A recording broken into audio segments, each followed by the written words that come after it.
तुम्ही ऑनलाईन वस्तू मागवत असाल तर ही बातमी तुमच्यासाठी फार महत्त्वाची आहे, कारण रविवारी फ्लिपकार्टच्या डिलिव्हरी बॉयनं बंगळुरूमध्ये एका तरुणीच्या घरात घुसून जबरदस्तीनं तिच्यासमोर अश्लील वर्तन केल्याचा आरोप होतोय। या महिलेने एक व्हिडिओ सोशल मीडियात शेअर केला। महिलेच्या या पोस्टची दखल घेत बंगळुरू पोलिसांनी ताबडतोब गुन्हा दाखल केलाय।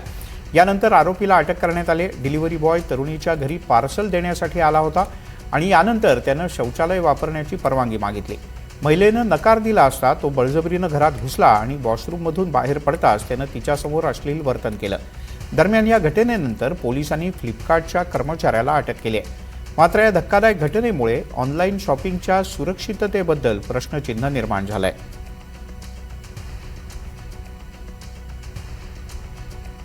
दरम्यान या घटनेबद्दल महिलांच्या संतप्त प्रतिक्रिया हाती येत आहेत। खरंच वाटतं आणि आता कोणावर विश्वास ठेवा हा प्रश्न निर्माण होते। बरं, घरात पण ठेवायचं तरी काय होतं, काय वेळा आपण पुरुष गडी असतात पुरे, तर भीती वाटते की काय हे व्हायचं म्हणून व्हायचं।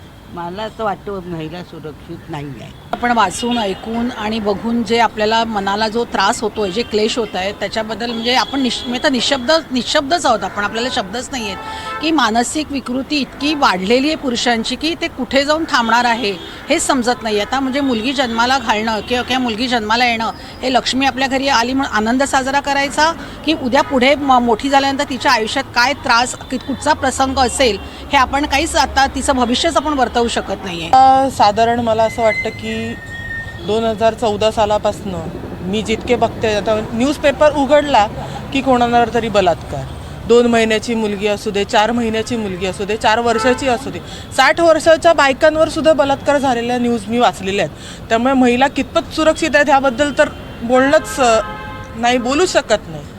परंतु आत्ताच्या काळात लहान मुलींवर जे बलात्कार होतात, अत्याचार होतात, हे अतिशय वाईट आहे ही गोष्ट। म्हणजे आपल्या घरामध्ये येणारा माणूस असतो आणि मग तो बघतो। आता काल मी आजच TV वर बघितलं, तिकडे सुरक्षा रक्षक होता, वर्षभर ठेवलेला झारखंडवरना, आणि मग त्यांनी तिला बोलावून तिचा अत्याचार केला, त्या लहान मुलीचा, 7 वर्षाच्या मुलीचा। हे अतिशय वाईट आहे।